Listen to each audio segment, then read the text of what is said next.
Welcome to Awesome Video Game Memories, where we talk about awesome memories about video games. I'm Ryan, and the game we're going to talk about today is Starfox 2! Oh my god, it's actually out! It's actually out! It's out on the SNES Mini! Right here, right here! Oh my god, oh my god!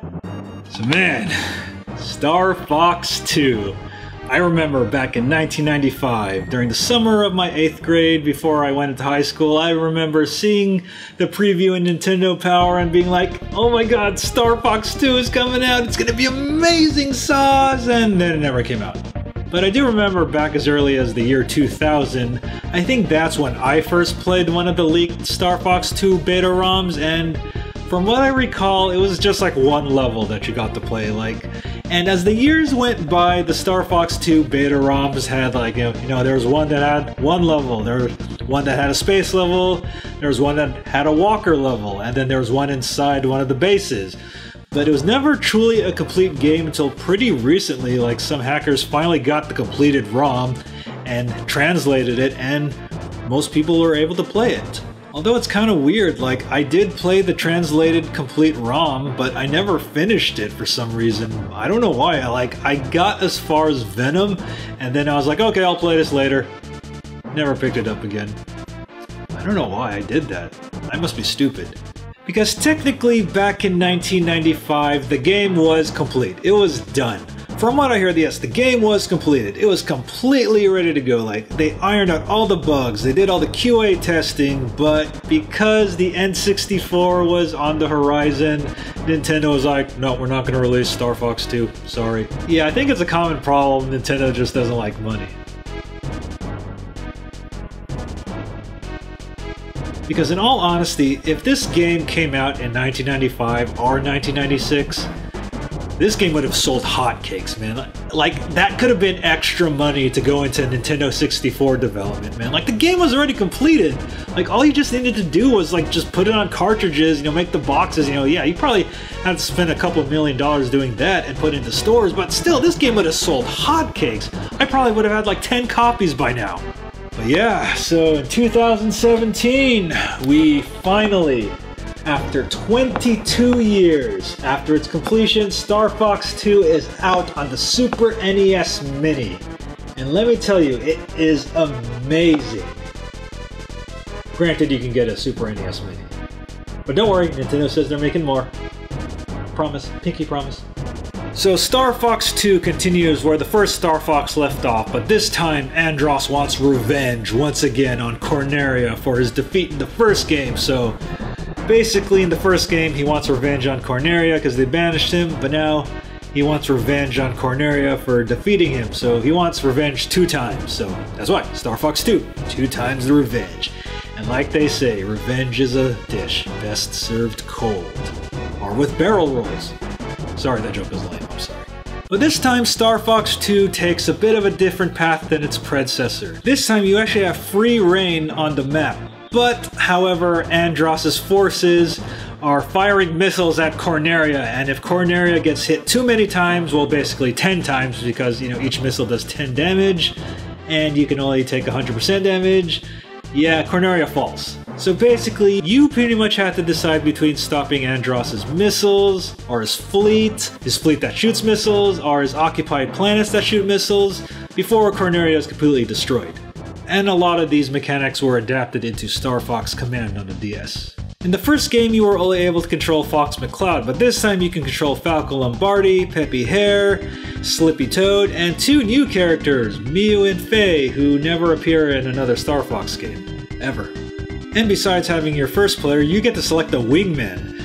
Now, Falco is good for dogfights, and Slippy and Peppy are better for kind of long range, and also Miu and Faye have their own abilities, but I mostly stuck with Fox and Falco for the most part. So the level structure in Starfox 2 is a lot different than the level structure in Starfox 1, where in Starfox 1 you had long linear levels where you pretty much had to go from the beginning to end, you fight the boss at the end, but this time in Starfox 2 you're kind of confined to small sections where it's more combat based rather than exploration based. So unfortunately you don't get to see a lot of the pretty sights this time because the game is definitely a lot more combat focused. And you can actually beat these levels pretty fast, like within 5 minutes, 1 minute. And because the game runs in real time, you have to beat these levels within a certain time limit, or else those missiles are going to hit Corneria. So don't spend too long trying to beat a certain level. Well, it's kind of impossible since the levels are pretty short.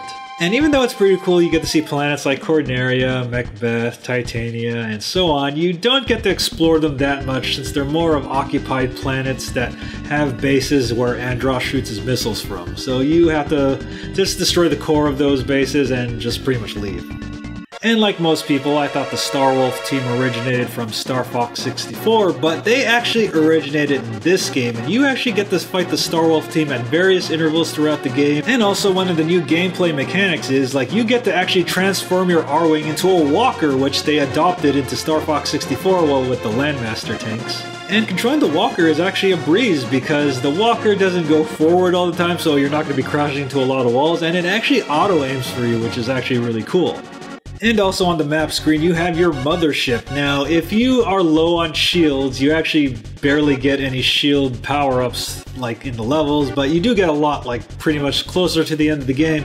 Like, you can go back to the mothership, refill your shields, then head out to battle, and you can actually transport your mothership onto different planets after you've destroyed Andross's bases there, so you're a bit closer to the impeding threats. And so once you've cleared all the missiles, you've cleared all of Andross's armadas, you've cleared all the occupied planets, you actually don't go to Venom this time, you actually get to go to Andross's base, and you do get to explore a little bit. Like, you have to press buttons to open doors, and you see a map on the top right.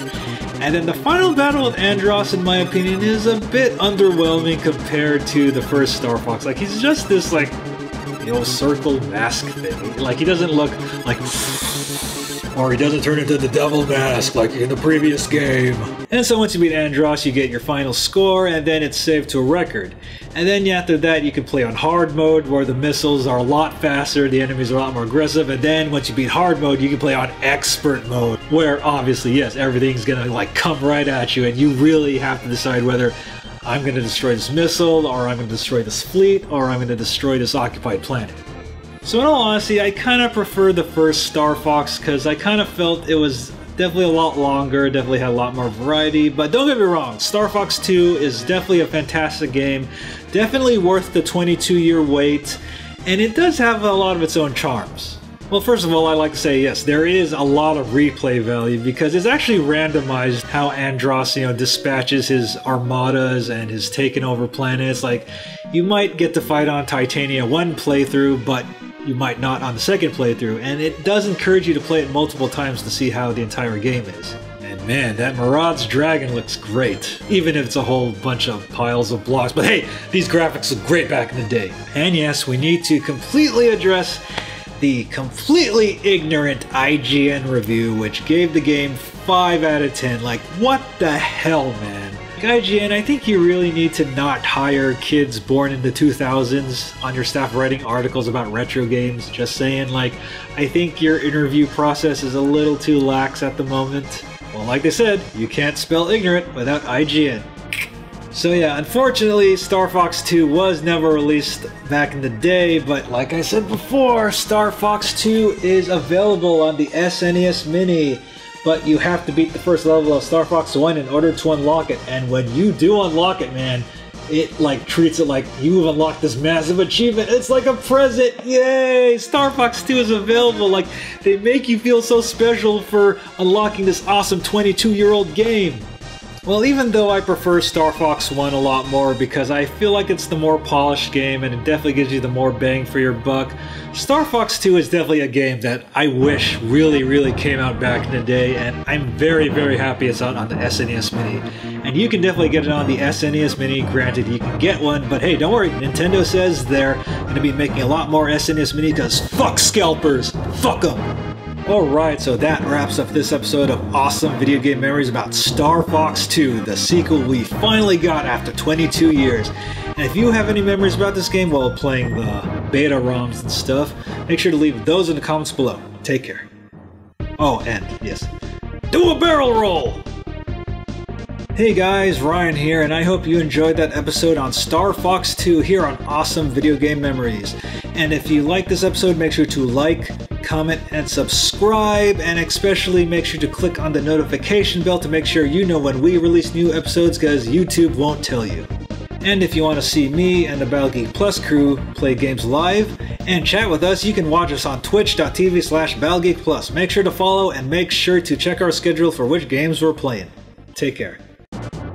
This video is sponsored by Elgato Gaming. For the best in video game capture and streaming, you can purchase your own with the affiliate links down below. Please support us at patreon.com/BattleGeekPlus.